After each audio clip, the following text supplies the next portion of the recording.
보르헤스 픽션들의 단편 작품을 리뷰 중입니다. 이번에는 11번째 배신자와 영웅에 관한 주제입니다. 지난번에 했던 10번째 칼의 형상은 9페이지 분량이었는데 이 작품은 6페이지 분량입니다. 이렇게 짧은 소설에 스토리가 들어갈 수 있을까? 충분히 그런 생각도 드네요. 짧아서. 리뷰를 시작해 보겠습니다. 주인공 나라는 사람은 이야기를 쓰고 있습니다. 여기서 세세한 것이 여전히 부족하고 정정해야 할 것도 많은 거라고 이야기의 여러 장면들은 아직 정확하게 드러나지 않은 그런 이야기를 쓰고 있습니다. 이 소설의 주인공은 대충 1944년 1월 3일 정도로 시간을 설정하고 있고 자기가 쓰는 소설을 말이죠. 그리고 아일랜드가 장소로 선택됩니다.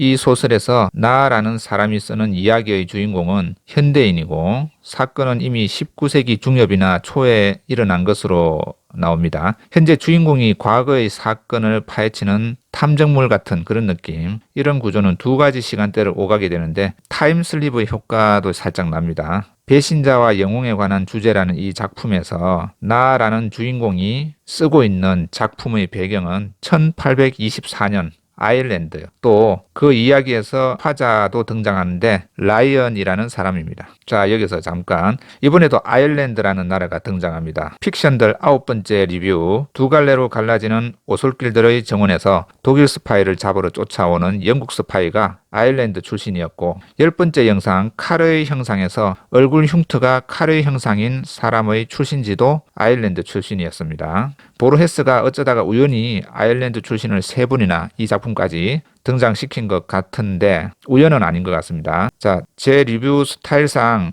이걸 우연인지 아닌지를 한번 살펴보겠습니다. 아일랜드는 대략 1534년에서 현재까지 한 26번 정도의 반란이 있었습니다. 이 작품에서 나라는 주인공이 쓰고 있는 작품의 시대적 배경은 1824년인데 아일랜드는 반란이 일어나지 않았던 그런 시기입니다. 그러니까 1800년, 1803년, 1804년은 연합 아일랜드인회가 반란을 일으켰고 1848년 이때는 청년 아일랜드당, 1866년부터 1885년 사이에서는 페니언 형제당이 반란을 3번 정도 일으킵니다. 주인공은 새로운 소설을 쓰기 위해서 역사적 사실인 아일랜드 반란을 활용했지만 실제 반란이 일어나지 않았던 시기를 이야기 배경으로 설정합니다. 현실의 허구를 침투시킨 그런 셈이죠. 나라는 주인공은 자기가 쓰려는 이야기 장소를 압제에 시달리면서도 저항을 멈추지 않는 어떤 나라로 정하려고 했고 그런 점에서 가장 잘 맞아떨어진 곳이 아일랜드였습니다. 주인공은 자신의 이야기에서 라이언이라는 화자를 설정합니다. 과거 아일랜드의 영웅인 퍼거스 킬패트릭의 증손자가 됩니다. 라이언의 증조 할아버지가 되네요. 그러니까 라이언의 증조 할아버지는 과거의 아일랜드의 영웅이었습니다. 자, 퍼거스 킬패트릭은 젊고 잘생겼고 당시에 영웅이었고 암살을 당하고 죽었습니다. 킬패트릭은 그가 꿈꾸었던 반란이 성공하기 전날에 목숨을 잃습니다. 100년 전이죠. 지금 주인공이 있는 시기에서는. 라이언은 100년 전의 증조 할아버지 죽음에 대해 의문을 가집니다. 누가 할아버지를 죽였는지 영국 경찰들은 살인범을 찾아내지 못했고요. 역사가들은 경찰이 그를 죽였을지도 모른다라고 말하기도 하고 그런데 라이언은 할아버지의 죽음이 아주 먼 시절에 일어났던 사건이 반복되는 것처럼 약간 인공적인 냄새를 준다고 느낍니다. 그가 말하기로는 순환적인 느낌, 인위적인 냄새가 난다는 거죠. 말로 표현하기가 좀 어려우니까 그런 느낌을 주는 몇 줄을 한번 인용을 해보겠습니다. 픽션들 161페이지 부근. 퍼거스 킬패트릭이 죽던 날 그가 어느 거지와 나누었던 몇 마디가 셰익스피어에 의해 그의 비극 맥베스에 예시되어 있었던 것이다. 역사가 역사를 그대로 복사할 수도 있다는 사실만으로도 전율하게 하기에 충분하다. 역사가 문학을 그대로 베낄 수 있다는 것은 도저히 납득할 수 없는 일이므로 할아버지의 죽음에 대해 뭔가 이상한 낌새를 느끼는 거죠. 셰익스피어의 작품처럼 죽었다면 그걸 자연스럽게 여기기 어려울 겁니다. 라이언은 퍼거스 킬패트릭의 가장 오랜 동지였던 제임스 알렉산더 놀란이 1814년에 셰익스피어의 주요 작품들을 게일어로 옮겼다는 사실, 수천 명의 배우들을 동원해서 역사적 사건들이 일어난 바로 그날 그 도시와 산에서 연극을 상연했다는 사실, 킬패트릭이 죽기 며칠 전에 반란을 추진하는 순회 모임을 마지막으로 주재했고 배신자의 사형 선고에 서명했다는 점을 알아냅니다. 이 작품이 영화라면 화면이 100년 전으로 이야기가 진행되다가요. 100년 전으로 되돌아가게 됩니다. 100년 전의 어느 날이죠. 라이언의 정조 할아버지이면서 아일랜드의 영웅인 킬패트릭과 반란을 도모하는 음모자들은 폭동이 항상 실패로 돌아가는 것에 대해서 의심을 합니다. 그래서 배신자가 조직 내에 틀림없이 있다고 생각을 하는 거죠. 그래서 퍼거스 킬패트릭은 배신자를 색출하라는 지시를 내리고 그 지시를 받은 오랜 동지인 제임스 놀란은 임무를 완수합니다. 문제는 반란을 주도하고 있는 아일랜드의 영웅인 킬패트릭이 바로 내부의 배신자였다는 것이 문제입니다. 킬패트릭이 배신자였다는 거죠. 오랜 동지인 놀란이 조사를 하던 중에 배신자는 바로 아일랜드의 영웅으로 추앙받고 있는 킬패트릭이라는 사실을 알게 되었을 때 아마 상당한 충격을 받았을 겁니다. 믿고 싶지 않았을 거고요. 이 작품이 6페이지짜리 단편이어서 그런 심리적 갈등 장면은 담기지 않았지만 약간 액션만 가미된다면 더 재미있고 길어질 수 있는 부분인 것 같습니다. 그리고 영상으로 상상한다면 인간적인 갈등이나 연기를 잘하는 배우가 논란의 연기를 한다면 실감 나겠고요. 꼭 반란을 꿈꾸는 사람들의 이야기가 아니더라도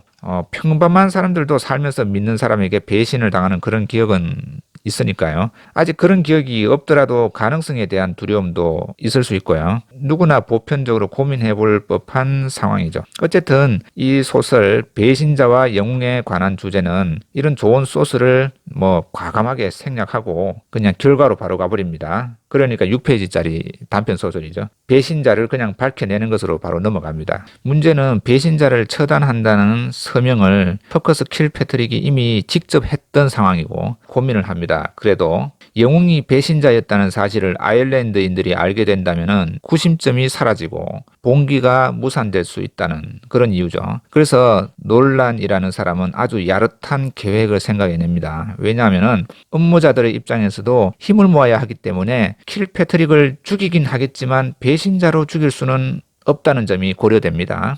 이 모든 요건을 충족하면서 100년 뒤에 누군가 사실은 킬패트릭이 영웅이 아니었고 배신자였다는 사실을 알아챌 수 있도록 진실도 남기는 거죠.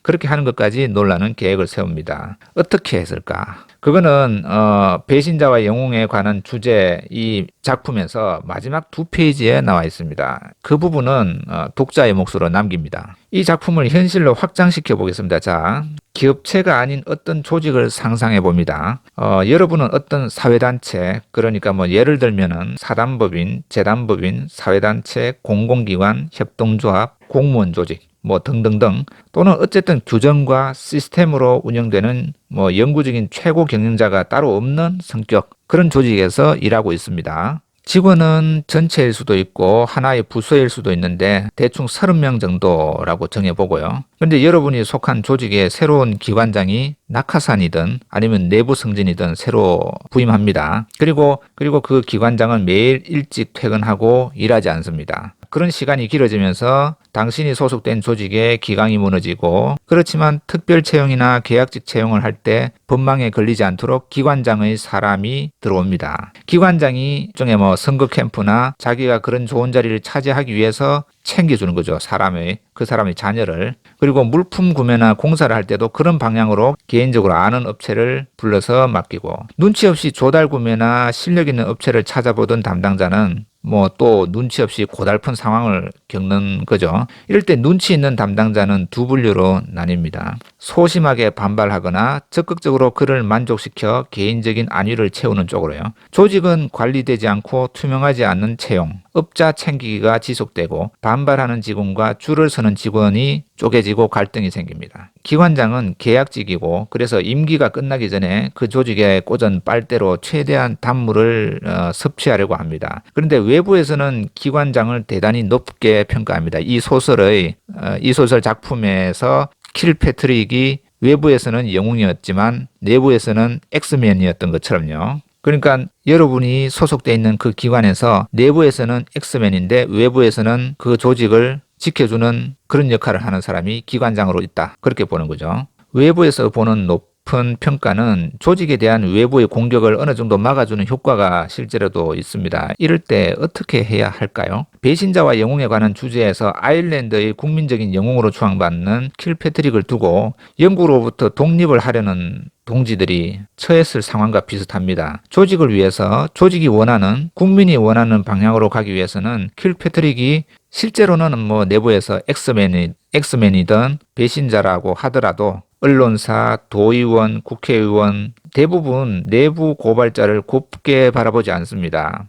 아직은 그런 현실에 살고 있는 거죠. 만약에 옳지 못한 기관장을 상위 기관에 고발하든 언론사에 공개하든 국회의원을 통해서 바로 잡으려고 하더라도 운이 아주 좋아야 하는데 왜냐하면은 거의 웬만하면은 기관장으로 활동하는 사람들은 도의원이나 국회의원, 지자체장, 언론사 등과 이미 알고 있는 경우가 많습니다. 그런 인맥을 챙기는 게 그 기관장의 일이기도 하고요. 내부 고발을 한다고 했을 때 초반에는 어떨지 몰라도 시간이 가면 계란으로 바위치기가 됩니다. 그래서 내부 고발자가 조직의 정의를 바로잡겠다는 의도로 행동했더라도 외부의 시선은 그 조직을 압박하고 분해시켜서 자기 사람을 집어넣는 기회로 삼는 방향으로 희한하게 돌아가게 됩니다. 아니면은 다른 조직이 경영하도록 경영권을 넘기고 그 경영권을 가진 조직의 대표는 또 자기 사람을 집어넣는, 다 잘라버리고요. 그런 악순환 실제로도 있습니다. 이 보르헤스의 작품은 결론을 이야기하지는 않지만 읽거나 이해가 쉽지도 않습니다. 그런데 경쟁에서 살아남아야 하는 우리도 누가 승리자가 될지도 모르고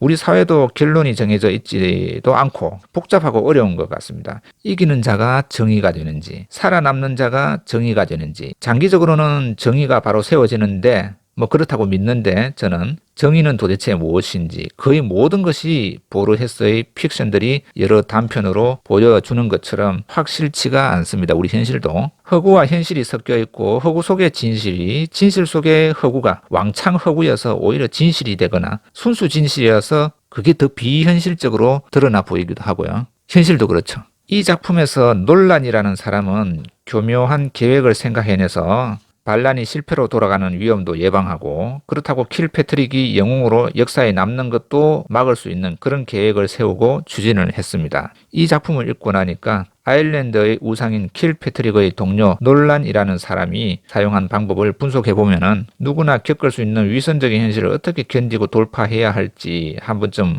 고민하게 될 것 같습니다. 그 고민만 하더라도 아주 가치 있는 시간이라고 생각하고요. 현실은 보르헤스의 작품처럼 복잡하고 어렵기 때문에 어떤 책에서도 결론을 알려주긴 어렵죠. 현실에 대한 정답을요. 정답을 찾는 것이 아니라 케이스 바이 케이스로 해결해야 할 미래의 난관을 돌파할 뭐 그런 지적인 체력, 훈련을 하는 것이 뭐 물고기를 잡아서 주는 것보다는 물고기 잡는 법을 알려주는 거나 다름없다, 그렇게 보입니다. 그래서 이 책을 읽는 기대 중에 하나는 아마 훈련이라고 제가 앞서 말씀드린 적도 있습니다. 100년 전의 영웅을 이 책에서는 들었지만 수천 년 전의 영웅을 머릿속에 떠올리면 우리가 알고 있는 영웅들의 진짜 모습이 어땠을까? 그것도 한번 궁금해지네요. 마지막으로 역사를 관통하는 생각을 하나만 해봅니다. 자, 삼국지. 삼국지는 실제 중국의 삼국시대를 배경으로 하고 있고 영웅들도 실제 인물입니다. 우리 눈에 들어오는 상당히 긴 시기 동안 유비는 실력과 덕을 갖추고 있는 반면에 조조는 아주 나쁜 인물로 알려져 왔습니다. 그런데 유비는 왕의 친척이니까 한나라의 수많은 황제의 피가 섞인 사람 중 한 명이기에 당시에 글을 쓰는 사람들이 우호적이었을 거라고 저는 한번 추측해 봅니다. 물론 실제로도 덕이 있고 좋은 사람이겠죠. 또 반면에 조조는 환관의 자식, 그래서 글을 쓰는 사람들이나 뭐 기록을 하는 사람들은 대부분 귀족이었고 뭐 우리로 치면 양반이었을 텐데 신분이 천한 사람이 왕이 되고 삼국을 통일한 것에 대해서 아마 뼈아프게 생각하지 않았을까, 이런 생각도 살짝 해봅니다. 자기들처럼 양반이나 귀족인 사람이 삼국을 통일한 것이 아니라 환관의 자식이 삼국을 통일한 거 공정하게 기록했을까요? 그래서 상상해보는 거죠. 이게 어떨지 몰라도 남이 정리해두고 우리가 생각하도록 만들어 놓은 틀에 지배당하지 않고 내가 생각해서 세상을 바라보는 연습, 그런 훈련을 이 보르헤스 책을 읽게 되면은 같이 하게 되는 것 같습니다. 이렇게 픽션들 11번째 영상을 마칩니다. 감사합니다.